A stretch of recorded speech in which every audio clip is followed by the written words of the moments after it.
அனைவருக்கும் வணக்கம். இன்னைக்கு நம்ம என்ன பார்க்க போறோம்னா one of the best comedy actor in Tamil, அதாவது விவேக பத்தி தான் இன்னைக்கு பார்க்க போறோம். அவருக்கு இவ்வளவு சொத்து மதிப்பு இருக்கா, இவ்வளவு கார் இருக்கா, இவ்வளவு பெரிய வீடு இருக்குதா அப்படின்னு சொல்லி பார்க்க போறோம். ஏன்னா இந்த அளவு சொத்து மதிப்பு இருக்குது அப்படின்னு சொன்னா அவருடைய ஹார்ட் ஒர்க்கை தான் நம்ம சொல்லணும். ஏன்னா கிட்டத்தட்ட 220 படங்கள் வந்து நடிச்சிருக்காரு. நல்ல சம்பளங்களை வந்து அவருடைய படங்களுக்கு வாங்கியிருக்காரு.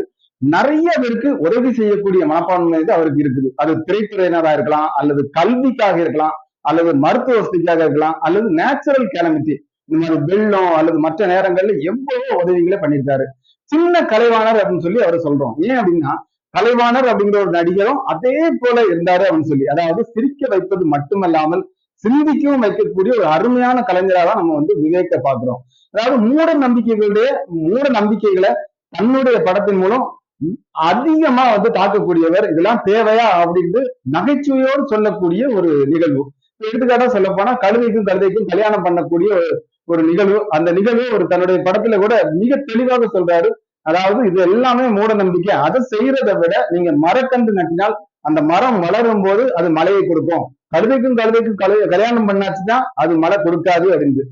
ஏன்னா நடப்பு வாழ்க்கையில நம்ம நிறைய பார்க்கிறோம். இப்ப ரீசெண்டா கூட பார்த்தோம். அதாவது ஈரோடு மாவட்டத்துல ஒரு சிறிய கிராமத்துல தவளைக்கும் பிடிச்சி கல்யாணம் பண்ணி வச்சாங்க. அப்படிப்பட்ட சூழ்நிலை எதுக்காகன்ட்டு நிருபர்கள் கேட்கும்போது அவங்க என்ன சொல்றாங்கன்னா, மழை வேண்டி மழையே வரல, இந்த கிராமத்துக்கு மழை வரணும் அப்படிங்கிறதுனால இப்படிப்பட்ட கல்யாணம். இன்னும் இதே போல மூட நம்பிக்கைகளுக்குரிய நடவடிக்கைகள் நிறைய நடந்துகிட்டே இருக்கு. இப்படிப்பட்டதை நீக்கிறதுக்காக தன்னுடைய சிரிக்க வைக்கும் சிந்தனையோடு அருமையா சிந்திக்கவும் வச்சாரு அப்படின்னு பாக்குறோம். இப்ப இன்னொரு எக்ஸாம்பிள் சொல்லப்போனா எலுமிச்சை பழம். அதாவது வாகனங்கள்ல போகும்போது எலுமிச்சை பழத்தை நச்சுட்டா அதுக்கு ஒரு ரிஸ்க் இருக்காது அப்படின்னு சொல்லி அப்படிப்பட்ட ஒரு நடைமுறை இன்னுமே வழக்கத்துல இருந்துட்டு இருக்கு. அப்படி வச்சாச்சுன்னா என்ன நடக்க போகுது அப்படிங்கிறதையும் மிக தெளிவா ஒரு படத்துல ஒரு அருமையான காட்சிகளை சொல்லியிருப்பாரு. இப்படிப்பட்ட ஒரு அருமையான ஒரு சின்ன கலைவாணர் தான் இன்னும் நிறைய நம்ம பார்க்க போறோம். எவ்வாறு வந்து கல்விக்கு அவருக்கு ரொம்ப முக்கியத்துவம் கொடுத்தாரு அப்படிங்கறத அவருடைய படங்கள்லயும் அவருடைய காமெடிகளையும் நம்ம நிறையவே பார்த்துட்டு இருந்தோம். விவேகானந்தருடைய கருத்துக்களை அவருடைய படம் மூலமா நிறைய வந்து போதிச்சாரு. அது மட்டும் இல்லாம அப்துல் கலாமின் கொள்கைகளை வந்து முழுமையா ஃபாலோ பண்ணாரு. மற்றவங்க அவருடைய கொள்கைகளை வந்து ஃபாலோ பண்ணணும் அப்படின்னு சொல்லி நிறைய படங்கள்ல அவருடைய சீன்கள்ல வந்து நம்ம பார்த்துக்கிட்டே இருக்க முடியும். அவருக்கு ஒரு எய்ம் இருந்துச்சு. அதாவது 1 கோடி மரக்கன்றுகளை வந்து நம்ம நடணும் அப்படின்ட்டு அவருக்கு டார்கெட்டாவே கொண்டு போய்கிட்டு இருந்தாரு. எந்த இடத்துல நீங்க வந்து மரக்கன்றுகள் நட்டினாலும் அவருடைய போட்டோவை பார்க்கலாம். அவர் ஒரு முன் உதாரணமா திகழ்ந்தாரு அப்படிங்கிறதுல எந்த மாற்று கருத்துமே கிடையாது. ஆனா அன்பார்ச்சுனேட்லி என்ன ஆச்சு அப்படின்னா 33 லட்சம் மரக்கன்றுகளை மட்டுமே அவரால் நட முடிஞ்சுச்சு. நமக்கு தெரியும். அதாவது இறுதி நேரத்துல கூட அவர் இறந்த பிறகு கூட இறுதி அஞ்சலி செய்யக்கூடிய நேரத்துல கூட அவரை ஃபாலோ பண்ணக்கூடியவங்க ஒவ்வொருவரும் தன்னுடைய கைகள்ல வந்து மரக்கன்றுகளை கையில வச்சுக்கிட்டு தான் அந்த இறுதி அஞ்சலி நேரத்துல போனாங்க அப்படிங்கிறது மிகவும் ஒரு வேதனைக்குரிய, நம்ம மறக்க வேண்டிய சம்பவம் அப்படின்னு சொல்லலாம். ஓகே, விவேக பொறுத்தளவு கம்ப்ளீட்டா நம்ம பார்க்கணும்னா பிறந்தது எப்போனா நவம்பர் மாசம் 19ஆம் தேதி 1961ஆம் வருடம். 1987ல தான் முதலா அவர் வந்து சினிமாக்குள்ள வராரு. மனதில் உறுதி வேண்டும் அப்படிங்கிற ஒரு படத்துக்காக.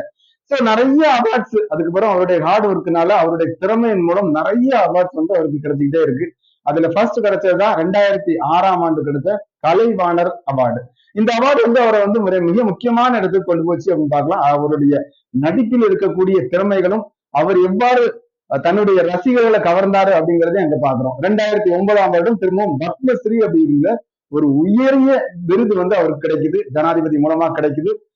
அடுத்த திரும்ப அவருக்கு நிறைய அவார்டு கிடைக்கும். கிட்டத்தட்ட 5 முறை வந்து பெஸ்ட் காமெடி ஆக்டர் அப்படின்னு சொல்லி 5 முறை வாங்குறாரு. அந்த அவார்டும் அவரை வந்து மிக உயரமான இடத்துல கொண்டு போகுது. அவருக்கு நிறைய திறமைகள் இருக்கு அப்படிங்கறது திரும்ப கொண்டு வந்துட்டு. அவர் பிறப்பை பத்தி சொல்லும் போது, அதாவது ஒரு கிராமத்துலதான் பிறந்தாரு. கிராமம் நேம் வந்து பெருங்கோட்டூர் கிராமம்னு சொல்லி தென்காசி மாவட்டத்தில் உள்ள ஒரு கிராமம். அந்த கிராமத்துல பிறந்து அதன் பிறகு வாய்ப்புகள் சினிமாவில கிடைச்சதுனால சென்னைக்கு வந்து மிக ஒரு உயரமான நிலைமைக்கு அவர் வந்தாரு அப்படின்னு பார்க்க போறோம். அவருடைய குடும்பம்னு பார்க்கும்போது அவங்க அப்பா பேர் வந்து சிவ அங்கையா பாண்டியன் அப்படின்னு பாக்குறோம். அவங்களுடைய மனைவி பெயர் அருள் செல்வி. 2 மகள்கள் இருந்தாங்க. அந்த முதல் மகள் அமிர்தா அப்படிங்கிற பெயரோடையும் தேஜஸ்வனி அப்படிங்கிற மகளையும் நம்ம பார்க்க முடியும். மகனை பற்றி சொல்லும் போது பிரசன்னகுமார். ரொம்ப ஒரு சோகமான நிகழ்வு. 2015ஆம் ஆண்டு அவங்க வந்து இந்த உலகத்தை விட்டு எடுத்துக்கொள்ளப்பட்டாங்க.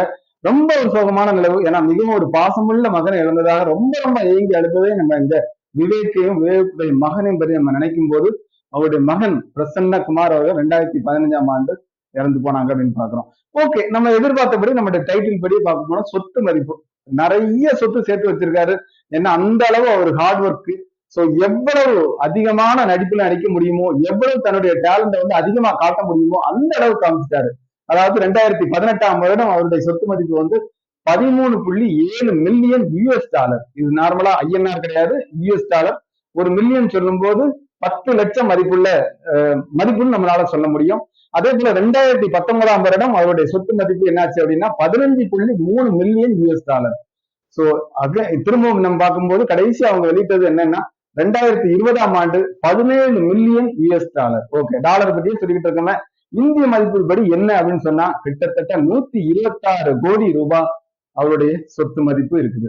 சோ 126 கோடி ரூபான்னு சொல்லும் போது கிட்டத்தட்ட அதிகமான மதிப்பு தான். நிறைய நடிகர்கள் இது போல வாங்கிட்டு இருக்காங்க அப்படிங்கிறது நமக்கு தெரியும். பொதுவாகவே திரைப்படத்துறையில சாதிச்ச நிறைய பேர் நிறைய மதிப்புள்ள கோடிக்கணக்கான சொத்துக்களை அவங்க வச்சுக்கிட்டு இருக்காங்க. பினான்சியல் லெவல்ல எந்த விதத்திலும் கீழே வராம விவேக் அவர்களும் கூட இந்த மாதிரி ஒரு அருமையான சொத்துக்களை தன்னுடைய குடும்பங்களுக்காக வச்சுட்டு இருக்காங்க அப்படின்னு நினைக்கும் போது அவருடைய ஹார்ட் ஒர்க்கை தான் இது வந்து திரும்ப சொல்லுது. அது மட்டும் இல்லாம சொத்துக்கள்னு சொல்லும் போது அசையும் சொத்துக்கள்னு சொல்லி பார்க்கும்போது கார்கள் கிட்டத்தட்ட 3 கார்கள் அவங்க வச்சிருக்காங்க. அதாவது 32 லட்சம் ரூபாய் மதிப்புடைய பஜேரா காரை வந்து அவங்க வச்சிருக்காங்க. அது மட்டும் இல்லாம பிஎம்டபிள்யூ கார் கிட்டத்தட்ட 33 லட்சம் மதிப்புடைய BMW car, Innova car 15 lakhs மதிப்புடைய இன்னோவா காரும் வச்சிருக்காங்க. அது மட்டும் இல்லாம ஒரு சென்னையில மிகப்பெரிய வீடு அவர்கள் இருந்து அவங்க இடம் வாங்கி அவங்க கட்டின ஒரு வீடு கிட்டத்தட்ட 10 கோடி மதிப்புள்ள ஒரு வீடும் கூட அவங்களுக்காக இருக்கு. எப்படி இவ்வளவு அமௌண்ட் வந்துச்சு அப்படின்னு பார்க்கும்போது அதாவது கிட்டத்தட்ட 220 படங்கள் வந்து இது வரைக்கும் நடிச்சிருக்காரு. அந்த நடிச்சதனுடைய மதிப்பு அதுல கிடைக்கக்கூடிய வருமானங்கள் அவரை இந்த அளவு உயர்வான ஒரு சூழ்நிலைக்கு கொண்டு போச்சு அப்படிங்கிறது நம்ம பாக்குறோம். சம்பளம் பார்க்கும்போது அதிகமான சம்பளம். ஏன்னா ஏற்கனவே சொன்னது போல 5 முறை பெஸ்ட் காமெடி ஆக்டர் அப்படிங்கிற ஒரு அவார்டை வாங்கியிருக்காரு. அவர் அவர் என்ன சொன்னாலுமே அதற்காக நிறைய ரசிகர்கள் சிரிக்க வைக்கக்கூடிய லெவல்ல இருக்கிறதுனால அவருடைய சம்பளம் வந்து இன்னும் அதிகமாவே தான் ஆகிட்டே இருந்துச்சு அவர் நடிக்க நடிக்க நடிக்க. ஏன்னா ஆரம்பத்துல இருக்கும்போது அதாவது 20 லட்சத்துல இருந்து 50 லட்சம் வரைக்கும் அவருடைய சம்பளம் வந்து பிக்ஸ் பண்ணாங்க. சோ அப்படிப்பட்ட காரணங்களால தான் இவ்வளவு உயர்வான இடத்துக்கு வந்தாரு, நிறைய சொத்துக்களை சேர்த்தாரு அப்படின்னு பாக்குறோம். ஓகே, ஒரு பக்கம் அவருடைய சொத்துக்கள் சேர்த்தா கூட ஒரு ட்ரஸ்டும் வச்சிருந்தாரு. தன்னுடைய மகன் இறந்து போகும் தன்னுடைய மகனுடைய பெயர்ல சாய் பிரசன்னா அப்படிங்கிற ஒரு பெயர்ல ட்ரஸ்ட் வச்சு ஏழை எளிய மக்களுக்கு ரொம்பவே ஹெல்ப் பண்ணாரு அப்படிங்கறத நம்ம சொல்லணும். ஏற்கனவே நிறைய அந்த நேச்சுரல் கேலமிட்டியில அவருடைய பங்கு மிகவும் முக்கியமானதுன்னு பார்க்க முடியும். ஏன்னா அது மட்டும் இல்லாம பொது சேவையாக நிறைய இப்ப கொரோனா டைம்ல கூட அவரை பற்றி சொல்ல முடியும். அதாவது கொரோனா வேக்சினேஷன் வந்து கம்பல்சரி, அது ஒவ்வொரு மக்களுக்கும் அது தேவையான ஒண்ணு அப்படின்னு சொல்லி அவர் வீடியோ வெளியிட்டது இன்னமும் வந்து நம்மளால மறக்கவே முடியாது. அதே போல தேர்தல் நேரங்கள்ல 2021 தேர்தலுக்காக ஒவ்வொருவரும் தன்னுடைய ஜனநாயக கடமையை ஆற்றணும் அப்படின்னு சொல்லி அவர் வெளியிட்ட வீடியோ வந்து மிகவும் பிரபலமானது. அப்படிப்பட்ட ஒரு நபர் ஏப்ரல் மாதம் 17ஆம் தேதி 2021ஆம் வருடம் இந்த உலகத்திலிருந்து விடுபட்டு போனார். எல்லாருக்குமே ரொம்பவே ஷாக்கா இருந்துச்சு. ரொம்ப கஷ்டமான ஒரு சூழ்நிலை. இவர் ஒரு அருமையான ஒரு நடிகரை நம்ம இழக்கிறோம். மீண்டும் இப்படிப்பட்ட ஒரு அருமையான ஒரு நபர் நம்ம தமிழ்நாட்டுக்கு கிடைப்பாரா அப்படின்னு சொன்னா நிச்சயமா இல்லை அப்படின்னு சொல்ல முடியும். மீண்டும் அடுத்த வீடியோவில் சந்திப்போம். வணக்கம்.